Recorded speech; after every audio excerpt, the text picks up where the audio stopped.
Hey buddies, welcome to AmassGames. My name is Simon. Today I'll set up, play and review for the first expansion for Everdell found in the Complete Collector's Edition, and this is Pearlbrook. A sideboard going on here, we have some wonders going out, some adornments that we can look to get out as well, and of course some pearls that we can get as extra points as well. 2 points per pearl left over. Let's start off initially by telling you that everyone's going to start off with a frog. These are an extra worker that can go out and only can go out onto these lily pad spaces. Blocks obviously being exclusive here, as many people they want can go over here, spending 2 resources and discarding 2 cards to gain yourself a pearl. What else can you do? Well, we happen to have location cards and citizens, okay, down here. What you can do is take all of the citizens, shuffle them up and put 2 face down in a pile, shuffle up all of those location cards, shuffle them up face down in a pile, then take those 2 cards of the citizens, 2 of the locations, shuffle them up, and then you're going to be placing them out face down and you're going to place a pearl on top of them. Just like the base game, aim of the game is to get the most points to win. I most recently played this as a 2, it's very snappy. And what you're going to do is once you have enough of these certain cards in your city, then what you can do is place your frog on there. So last time round, someone happened to have 3 green production, you flip it over, you take the pearl, which you can use to buy wonders. I'll come back to that in a second. In this case, observatory. So what you do straight away, if you happen to have this, if you happen to pay 1 victory point coin and any 1 resource, you're going to draw 2 cards from the meadow and gain a pearl. That card is now visible. Once this person's left, somebody else can go there, and of course they now know what they need to complete it. Bit of a push you up. This card is Crustina, the Constable. Reveal and discard 2 of those cards from your hand to gain 1 coin and 1 pearl. Now again, of course, each time it can vary, so you might be unlucky in terms of you need to discard exactly what you've just played. Happened to me last game. Citizen, reveal and discard 2 of those cards from your hand to gain 1 coin and 1 pearl for Illuminor the Inventor. And lastly, we have Ballroom, pay 1 coin and 1 amber to draw 3 cards and gain 1 pearl. Briefly tell out these wonders, 10, 15, 20 points at the end of the game. Only 1 person can claim them, placing work on there, paying 1 stick, amber, pebble, and 2 pearls, and discarding 2 cards. That is for the Hope Watch Gate wonder. For the Mistrise Fountain wonder, pay 2 sticks, amber, 2 pebbles, and 2 pearls, and discard 2 cards to get that. We need a Sunblaze wonder. You're going to need, or Sunblaze Bridge wonder, very fancy looking. Pay 2 sticks, 2 amber, 2 pebbles, and 3 pearls, and discarding 3 cards. And for 25 points, which you had last time, for the Starfall's Flame wonder, pay 3 sticks, 3 amber, 3 pebbles, and 3 pearls, and discarding 3 cards. So they've also got some special events. So I played with these last time as well. You're going to need to pay with one of them, but I've chucked them all of them. So I happened to play this card last time for the Harbour and the Innkeeper. Riverside Resort, when activated or when achieved, you can place up to 3 critters from the meadow face down beneath this event. So you need to make sure there are 3 critters available. But if there happens to be up to 3, then you can gain 2 coins for each one. So I maxed it out with 6 points. This one is the Pirate Crane. So I'll show you these new cards in a second. The Sunken Treasure discovered. When achieved, you may play 1 card for meadow worth up to 3 coins for free.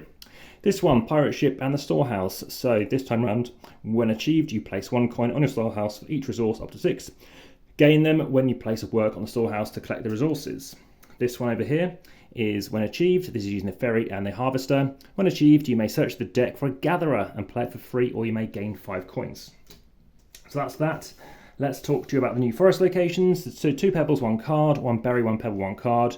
We can have a resin and a pebble or 4 cards. I happened to do both options in the last game. And lastly, discard 2 meadow cards, replenish, then draw 2 meadow cards. Also gain any 1 resource. Now, just to let you know, resource does not include pearls. So adornments is the last thing to tell you about, and before I show you the last 18 new cards that come into the game, critters and constructions. Everyone's going to take 2 of these. You do not show them to anybody else until you want to by paying 1 pearl. In this case, the mirror. You may copy an ability of any adornment played by an opponent. So we have the mask.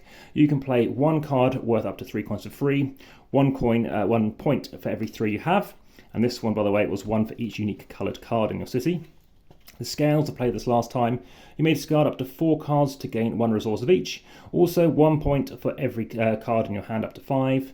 And lastly here, as an example, we've got Bell.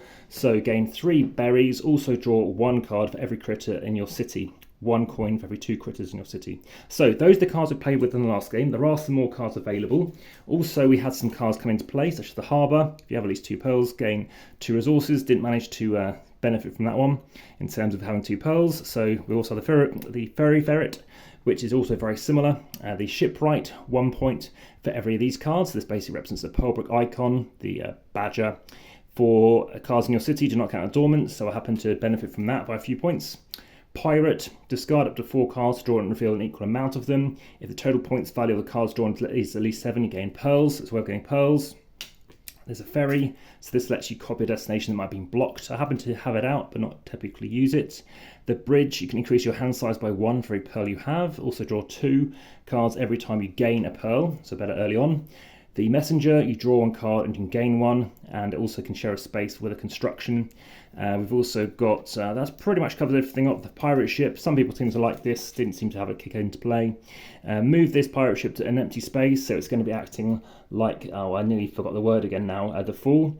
And then you're going to gain 1 resource and 1 coin per pearl. The opponent has up to a maximum of 3. So what do I think of this? Well, some people don't seem to like it because it dilutes the deck slightly by 18 cards, and it means you kind of have to focus on the strategy. Now, the cities, we end up having a lot fewer points, about 22 points, a bit lower than average. However, of the 25 points I managed to click in over here, so scoring-wise, it was slightly higher, but not by much compared to the prior games. It's nice, bit of variety, bit of push your luck, which some people might not like, some people might. Lovely looking pearls, probably the best component so far I've seen. And as expansions go, I've actually upped my rating from a 6, my first time playing this in July 2018, before everyone seemed to get a copy, up to now an 8.2. So it's gone up more and more and more, especially having read about Belfair, which I'll be playing next. So like, subscribe, hit the notification bell. Let me know your thoughts so far. Check out the errata via the description YouTube. Head through to Instagram for more photos, obviously TikTok, X, join the discussion on Facebook, and of course the podcast as well. Aside from that, you can support the channel via Patreon, and look forward to speaking to you again very soon. Enjoy the game, back to the table.